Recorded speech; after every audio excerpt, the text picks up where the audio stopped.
Right now, on the line with me is Lauren Murphy, currently of UFC, formerly of Invicta. Lauren, how's it going today? Great, man. How are you?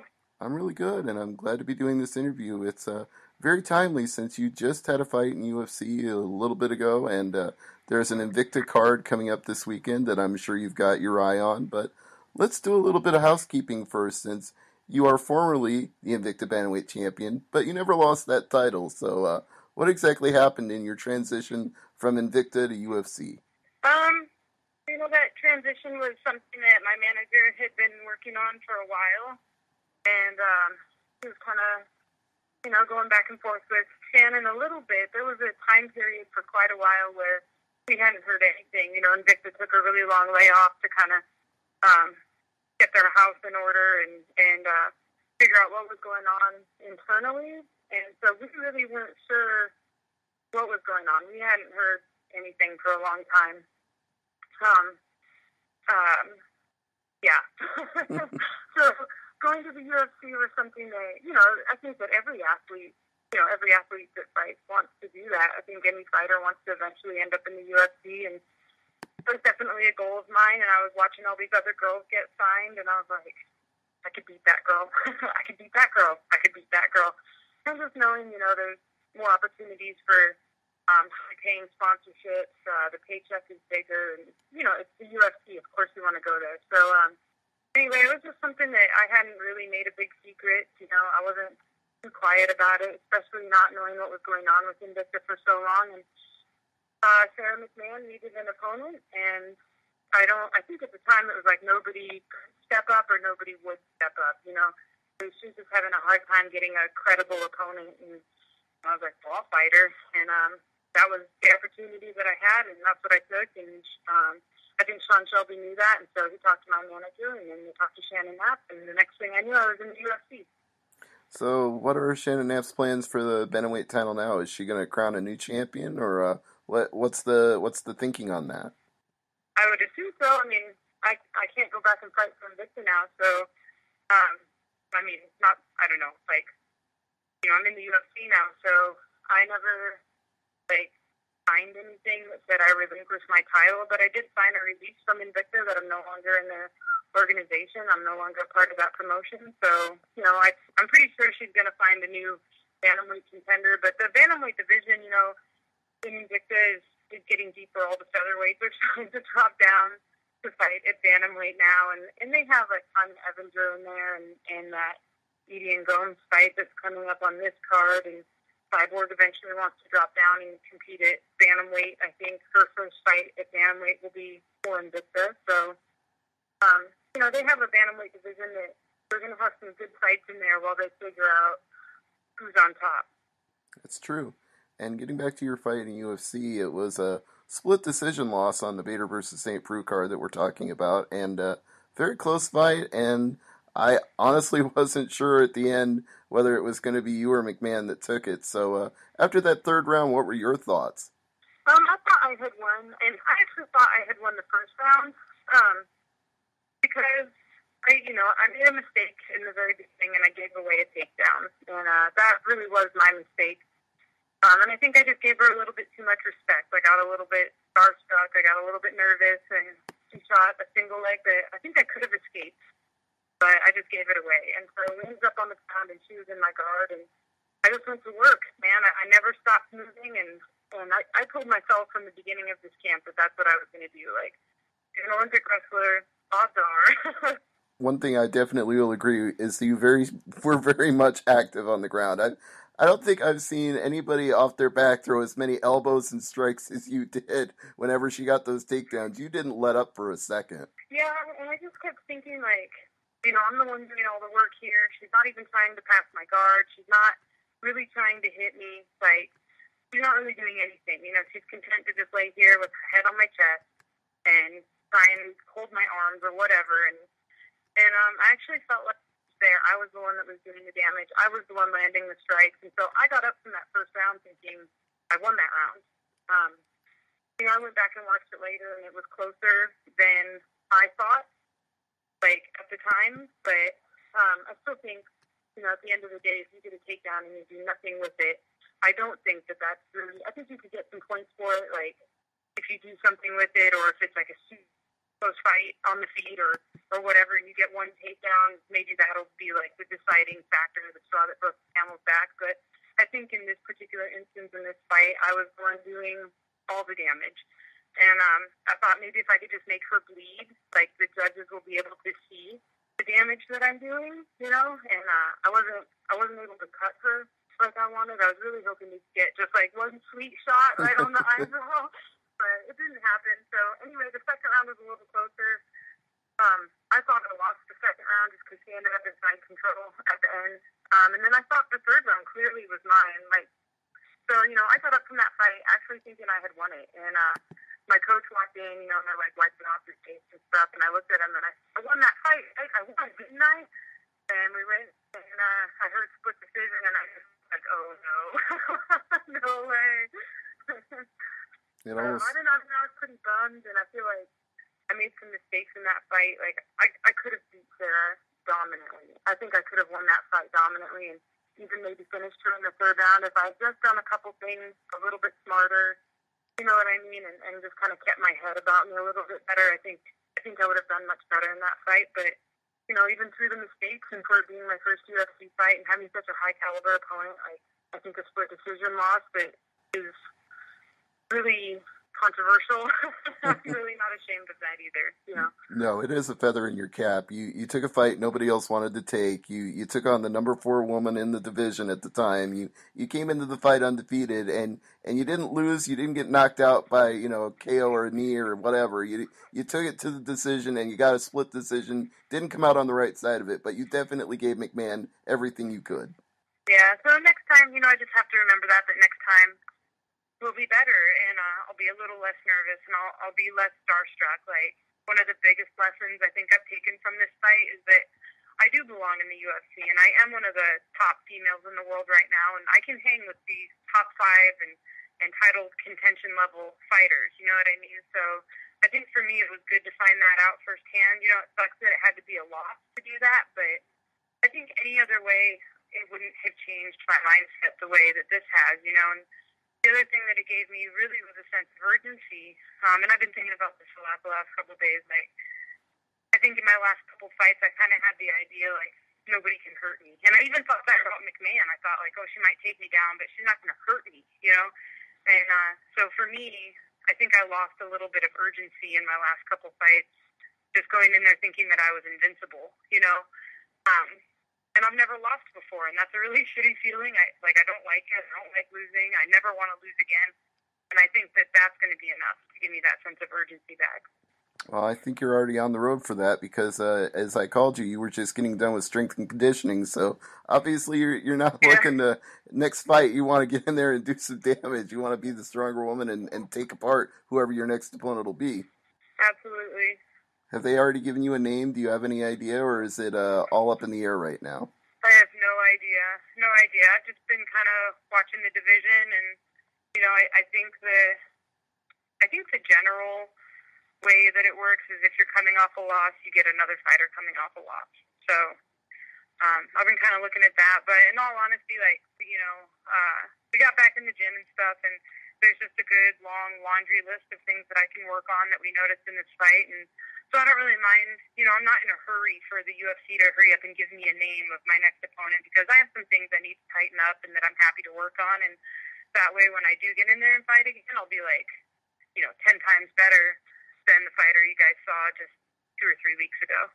Well, speaking of being in a hurry, that's one thing I've noticed lately about a lot of UFC cards is we're having a lot of late replacements. We're having a lot of people step up on short notice. I mean, we've got a fight this weekend with Chaz Skelly on the prelims, and he just beat Tom Ninamaki 2 weeks ago, and he's already back in action again. Do you feel like fighters might be taking too many fights at this point? No, I don't. I think if you ask any fighter, they're never going to be like, oh, I'm getting too many fights. Like, we fight because we love to fight and we love to get paid for it. And, like, you'd be hard to find a UFC fighter that doesn't love their job. You know what I mean? Sometimes they might not always like their employer, or they might not always like their coach, or they might not like the little incidentals that come along with doing the fight thing. But for the most part, I'm pretty sure fighting in the UFC is like one of the sweetest jobs anybody could have. And, my experience with the UFC has been really, really positive up to this point. Like, I've had that thought lately, like I need to just get in shape and stay ready, because you're right, there are a lot of injuries, and females especially, like, seem to go on these, like, big, long streaks where everybody gets injured, and, if I could step in for somebody for a short notice fight, I would be more than happy to do that. Well, you've got the right mindset, but at the same time, even if fighters never don't want to take another fight, even on short notice, it sometimes is hard when you're, a reporter trying to explain to the casual fan why every single card matters, because when you get 2 in 1 day and 3 in 2 weeks, it sort of gets a little bit overwhelming at times. That's true. There was a time where it was really, really hard to get into the UFC, and I think, I'm not going to say it was easy to stay there, because nothing in the UFC is really easy, but I think it's kind of different now. Like, the UFC is having so many cards, and they're really signing a lot of fighters, that it's actually, I think, a little bit easier to get into the UFC these days, but it's really hard to stay.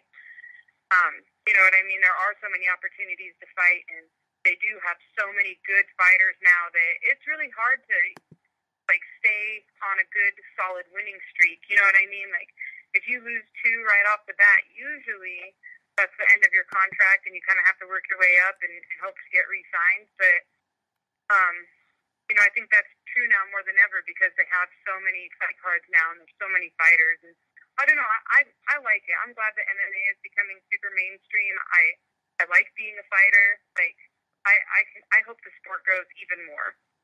And on that note, Invicta actually is getting a little more mainstream now, because this weekend's card will be the first one that's aired exclusively on UFC Fight Pass. And you already mentioned the Ian Gomez and Tanya Evinger fight that'll be coming up. That's a future of the bantamweight division in Invicta right there. But in general, your thoughts on this being the first Invicta card in a while that you're not a part of? Yeah. Yeah, I'll be watching it. I'm excited to see the fights. I've watched every Invicta fight card since its inception, and this next card's not going to be any different. And actually, some of my old coaches are going to be there. Tanya Evinger went and trained in Houston for this fight. I'm not sure if she's living there now or what, but she's training with my old boxing coach that I had just last year when I was fighting for Invicta. So I'll be looking for them on TV and cheering her on. I'm really excited to see Diana Bennett fight Michelle Old. I think that's going to be a good fight. Like, Ashley Cummins always has good fights. And, there's a couple girls on there that I don't know a lot about, but I've heard their name a bunch. So I'm excited to see what they're bringing to the table. Well, 2 that you definitely know are Roxanne Modafferi and Tara La Rosa, and that's the 3rd fight between the 2 of them now. So maybe this one will be the one that settles the issue once and for all. Yeah, maybe. I know Roxanne probably needs a win. It's not like she's not a commodity because of all her experience in MMA, but she's been going through a bad patch of late. I've never hung out with either of them. I don't know Roxy or Tara very well at all. I'm gonna watch them fight and stuff, but there's other fights on the card that I think I'm super interested in, and I don't know. Tara's been around the game for a long time, and so is Roxanne. So that'll be cool. I think all the fights on the card are going to be cool. Getting to see the karate hottie herself, Michelle Waterson, defend the atomweight title, that's a spectacular fight for people that may not know her opponent, Yasuko Tamada. That's a dangerous fighter. A lot of these fighters in Japan that come over and fight in Invicta, they're if they're not on the radar for people that just started following women's MMA, none of them are a pushover or a cakewalk. Yeah, and Invicta should get more viewership now that it's on Fight Pass. Like, I've seen some comments where people are like, "Oh, I'm not going to watch Invicta anymore because it's on Fight Pass." But I love Fight Pass. Like, when they first came out with Fight Pass, I was probably one of the first ones to sign up for it, because I was like, "Sweet, $10 a month is a deal, and you get to watch." God, I think they have thousands of fights on there. Oh, yeah. Just old school fights, Pride fights, Strike Force, WEC, any fight really that you want to see is probably on Fight Pass, and I just thought that was a super good deal. I love sitting around watching fights. Yeah, just last week I don't know. To me, I don't know what everybody was bitching about, but I was stoked. So was I. In fact, I now that it's on Roku, I'm even more stoked because I used to have to watch it through the computer, and now I can go and sit down with the remote in my living room, and I just flipped through it the other day and watched the entire UFC one card all over again, just seeing Art Oh, Jamerson yeah. come out there with his one glove. Yeah, I went back and watched the original Ultimate Fighter, and that was really entertaining. I had never seen it before. Oh So, yeah. For Forrest Griffin, Stephen Bonner, that main event of the first Ultimate Fighter season was the one Dana White always says it was history, it put us on the map, but that whole season was a lot of fun to watch too. yeah, I had never seen it, and I was entertained. I would watch it again. Made a lot of stars out of that show. And speaking of Ultimate Fighters, we've got one debuting a week from tonight. We've got the first ever all women's season. They've had a mixed season with the men and women, but this will be the first ever strictly women's season. And at the end, they're crowning a champion. So, your thoughts on the next Ultimate Fighter? I think it's going to be one of the best seasons ever. That division is so good, and they're so entertaining. The 115 division, I think, is awesome. I'm gonna watch it every Wednesday night. It kind of seemed like they Yeah, signed all the the girls. entire strawweight division out of Invicta all in one fell swoop. They did, but that division really is excellent, and I think they're going to bring a lot of interest to women's MMA in general. You know, sometimes the 135 division is actually, I think, you know, in all honesty, I think the 135 division is pretty short on talent. Ronda Rousey is just head and shoulders above pretty much anybody and everybody. You know, I don't know. I'd be interested to see a fight with Kat Zingano. Kat's really tough. I think she could give Ronda a good run, but just the rate that Ronda is improving and how hard she works and how athletic she is, and like what an extensive background she has, I think that, you know, I have a hard time imagining anybody beating her in her career. And then, you know, we have like the top 5 or 6 or 7 women that are pretty good, and then I feel like there's a huge drop off to everybody else in the 135 division. And actually, I talked to Sean Shelby a little bit at this last UFC, and he was kind of saying the same thing. He was like, you know, it's hard to match you guys up. Like, there's really not. It's not a very deep division. It's kind of like the heavyweights. Like, it's just I've been actually really unimpressed with probably 90% of the fights that have happened in the bantamweight division for the females so far. But the 115 division, I think, is really entertaining. They're like tiny little firecrackers. They're big on personality. Like, they're fast. I think it's going to be a great Ultimate Fighter season, and I think they're going to put on really entertaining fights in the UFC when the Ultimate Fighter is over. I think their belt is going to change hands a lot. I think there's going to be a lot of good contenders coming up and a lot of good close fights. And yeah, I'm super excited for him. I wish I could make 115. That'd be fun if you could, because I mean, I could see you in there mixing it up with Tai Tornado, Tisha Torres, or Rose Namajunas, and you guys would have some amazing fights if that was even a possibility. Oh my God, just be towering over them. I'd be the biggest 115er ever. I would go down in history as just like the Andre the Giant of 115ers. Yeah, maybe so. And you'd be the biggest, but Felice Herrig packs a lot of muscle too, so it'd be it might be Andre the Giant versus Hulk Hogan in that case. Yeah, yeah. Some of those girls are pretty jacked, man. I don't know. It's a really good division. Like, I don't blame the UFC one bit for buying it out from Invicta. I can't wait to watch the fight start next week, and I love it, but at the same time, it's like I regret it because it's just a shame now knowing that Invicta has to rebuild that if they start over again because everybody's gone, the champion's gone, so it's like, well, it's the same thing that happened with you. You left, and that's just the way it's going for Invicta right now. Is UFC is snapping up talent left and right. Yeah, and it is going to be difficult. I think if anybody can do it, it's Shannon Knapp. Let's put that out there right away. Is that Shannon's a super smart business lady, and I think between her and Julie Kedzie, they will find a lot of good talent and a lot of like hidden gems that just haven't had a chance yet to perform on the main stage. There's a lot of women out there that are like that, and it'll take some sorting and stuff, but they're going to put on good shows. There's going to be a lot of good talent coming up, and a lot of good talent will get built in Invicta. I mean, I got built in Invicta. I was not even half the fighter that I am today when I had my first fight in Invicta. And there's going to be a lot of women in there that are hungry and they're young and they have a really steep learning curve in front of them. And Invicta's going to be the best thing for them, and they're going to be the best thing for Invicta. So I think that, the talent going up to the UFC, it's kind of a kick in the balls to Invicta, but it's not going to ruin them. You know what I mean? I think in the end it'll actually work out really well for them. I think, so. Yeah, I think you're probably right. It's going to be good. But getting back to your career, you earlier said that Ronda Rousey sits at the top of a division where there's not a lot of people that can hang and bang with her, but at the same time, you came in there and gave the number 4 bantamweight in the world a really tough test. And I got to say, I put your name in the mix for people I'd like to see face Ronda Rousey. But what do you see for, even though they haven't announced an opponent for you, do you have anybody in mind that you'd like to fight? Oh, there's a lot of women out there that I think would be a tough fight for me. There's a lot of women out there that I think would be a great fight for me, where we could just have a really entertaining throwdown war. And there's women out there I think I could beat pretty easily, but I don't know, I kind of try to stay away from that, like, calling people out and stuff. Right. Like, I try to just go with the flow, and whatever's going to happen is going to happen.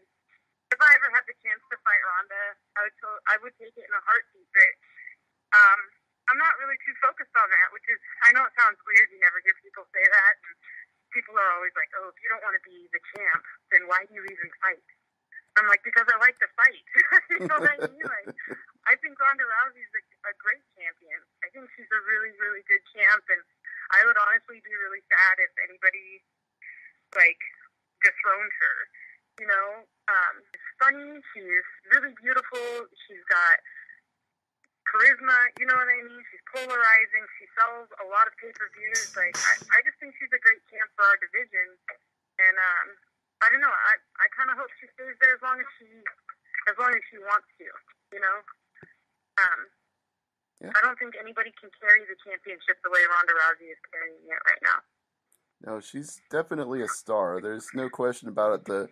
The biggest reaction I heard at UFC 175 was when she won that fight. Nobody else got a bigger pop for anything that whole night than her. So she's definitely made a name for herself. Whether people love her or hate her, they do react. Yeah. She's I think she's a great champ, and I would fight her. I would go out there and give it my all, because I think that's in a fighter's nature, is to go out there and fight hard. But in all honesty, that's not really what I have my eyes set on. What I just really want to do is focus on having a good, long career in the UFC. I just want to fight whoever's in front of me, and I want to put on good fights for the fans.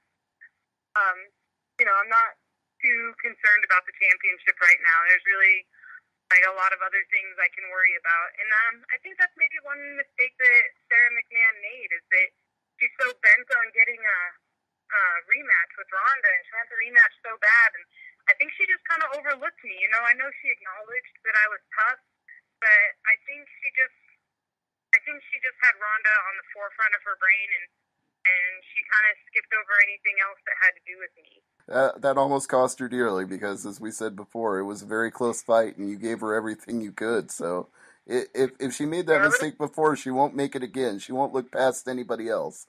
Yeah, it would have been really sweet to beat her. That would have been a really good fight to win. Yes, it would. And then you would have been right next in line if you had upset the apple cart there. But I guess... and maybe it's better that I just came out on a really close loss like that. I think when people look back and view that fight, I think they're going to know that it was really close. I think what they're going to remember from this fight is that I absolutely belong in the UFC, and that I'm going to be, a strong fighter in that division. And I'm okay with that, and really this loss is just, like, kind of lit a fire under my ass, and that's something that you're not going to get from a win.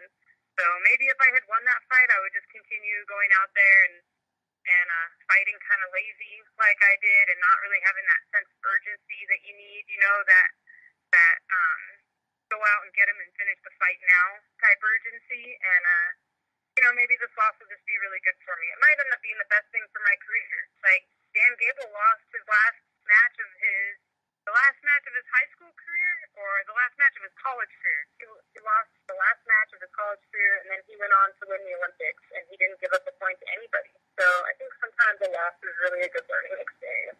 Yeah, that's the old cliche, is that you can learn more from a loss than a win. So it's something to take forward in your career and build on, and you'll be able to be a success based off of that. But let's take it to your team, because they're training with you as much as you're training with them. And who would you like to spotlight on your team? I always give a big shout out to Jocelyn Mybarger.